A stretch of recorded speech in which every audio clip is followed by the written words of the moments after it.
Akhirnya tim sus temukan CCTV perjalanan Brigadir J dan Baradae dari Magelang ke Jakarta. Namun sebelum kita lanjut, mohon luangkan jari Anda untuk menekan tombol like, komen, dan subscribe, agar kami makin bersemangat berikan kalian berita menarik setiap harinya.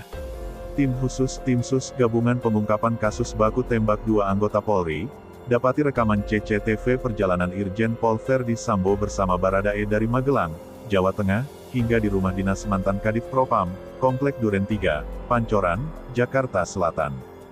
Hal itu disampaikan Kadif Humas Polri, Irjen Dedi Prasetyo, usai mengikuti jalannya prarekonstruksi di kediaman Irjen Pol Verdi Sambo, di Komplek Duren 3, Pancoran, Jakarta Selatan. Demikian juga saya sampaikan CCTV dari mulai Magelang sampai TKP sini sudah diketemukan oleh penyidik, katanya saat ditemui di lokasi, Jakarta, Sabtu, tanggal 23 Juli tahun 2022. Dedi menyatakan, saat ini rekaman CCTV perjalanan Irjen Verdi Sambo dan Baradae tengah dilakukan pemeriksaan di Puslap 4 Polri. Pemeriksaan tersebut dilakukan guna mencocokkan sejumlah bukti terkait dugaan peristiwa baku tembak yang menewaskan Brigadir J. Sekarang masih proses pemeriksaan oleh Lab 4 untuk mengkalibrasi dan mencocokkan waktu. Kalibrasi dilakukan untuk mencocokkan waktunya, karena waktu CCTV dan real time harus sama, ungkapnya. Sementara itu, prarekonstruksi peristiwa baku tembak antar 2 anggota Polri yakni Brigadir J dan Baradae masih terus berlangsung. Tim kuasa hukum dari keluarga Brigadir J yakni Johnson Panjaitan, juga turut hadir pada kegiatan prarekonstruksi di kediaman mantan Kadif Propam Polri, Irjen Verdi Sambo. Di sisi lain, pria keturunan yang disebut-sebut terlibat pada kasus kematian, tak wajar, Brigadir J. Kuasa hukum sebut ada hubungannya dengan CCTV. Perlawanan pihak keluarga Brigadir Nofriansah Yosua Huta Barat atau Brigadir J melalui kuasa hukumnya terus berlanjut, Sabtu, tanggal 23 Juli tahun 2022. Perjuangan keluarga Brigadir J pun tak main-main, sampai saat ini, sejumlah temuan-temuan yang dianggap janggal pada kematian Brigadir J pelan-pelan mulai diungkap di publik. Terbaru, pengacara keluarga Brigadir J, Kamarudin Simanjutak, membeberkan pernyataan baru soal kasus tersebut. Ia mengungkapkan bahwa akan ada tersangka baru atas kasus yang menyebabkan kematian almarhum Brigadir Nofriansyah Yosua Huta Barat. Hal itu disampaikan pengacara saat dampingi keluarga Brigadir J, ketika memberikan keterangan kepada tim penyidik tindak pidana Bareskrim Polri, di Mapolda Jambi. "Ya pasti dong. Karena ada orang yang ditugaskan untuk melucuti dekoder CCTV di perumahan perwira polisi itu, tapi bukan polisi," ujar Kamarudin, saat di Mapolda Jambi ketika dampingi keluarga Brigadir J, Jumat, tanggal 22 Juli tahun 2022, malam hari. Dijelaskannya, orang yang terlibat melucuti dekoder CCTV itu pasti disuruh oleh orang besar. Sebab, dekoder CCTV itu diambil dari lingkungan perumahan polisi. "Ya pasti ada yang suruh untuk melucuti dekoder itu," katanya. Sampai saat ini, hal itu menjadi sebuah pertanyaan besar bagi Kamarudin dan menjadi sebuah teka-teki di balik kasus tersebut.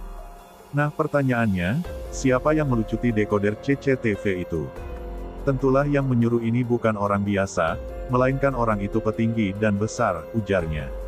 Namun dari keterangannya itu, ia tidak menyebutkan siapa pelaku yang melucuti dekoder CCTV itu. Ia hanya sekadar mengatakan adanya dugaan keterlibatan warga keturunan, yang disuruh untuk melucuti dekoder CCTV itu.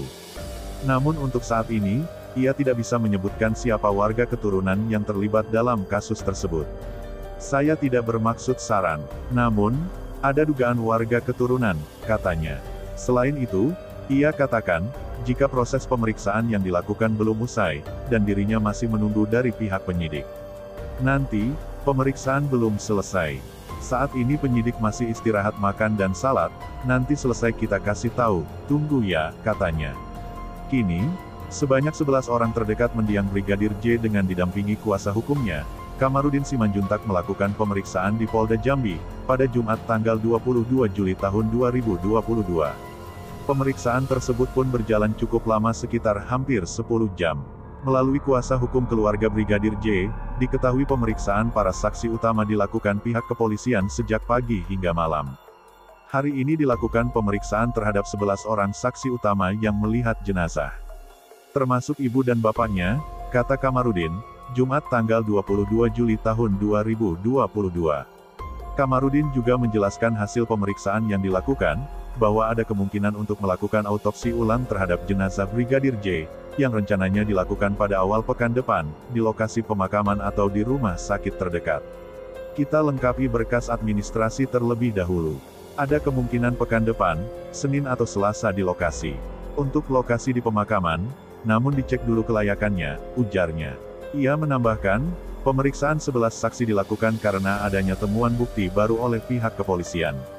Sehingga saat ini status kasus penembakan Brigadir J naik dari penyelidikan menjadi penyidikan. Karena sudah ada cukup bukti, sehingga sudah bisa naik status dari penyelidikan ke penyidikan, kata Kamarudin. Kamarudin juga menyampaikan bahwa adanya satu orang saat ini telah ditetapkan tersangka oleh pihak penyidik.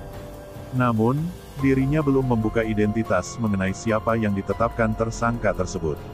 Ya, ada satu yang saat ini ditetapkan tersangka, namun saya belum bisa memberitahu siapa yang ditetapkan tersangka, karena masih proses penyelidikan, tambahnya. Mungkin itu saja yang dapat kami sampaikan, bila ada kata yang kurang berkenan kami mohon maaf yang sebesar-besarnya, karena kesalahan datang dari saya selaku manusia biasa yang tak pernah luput, dari yang namanya salah, lupa, dan dosa.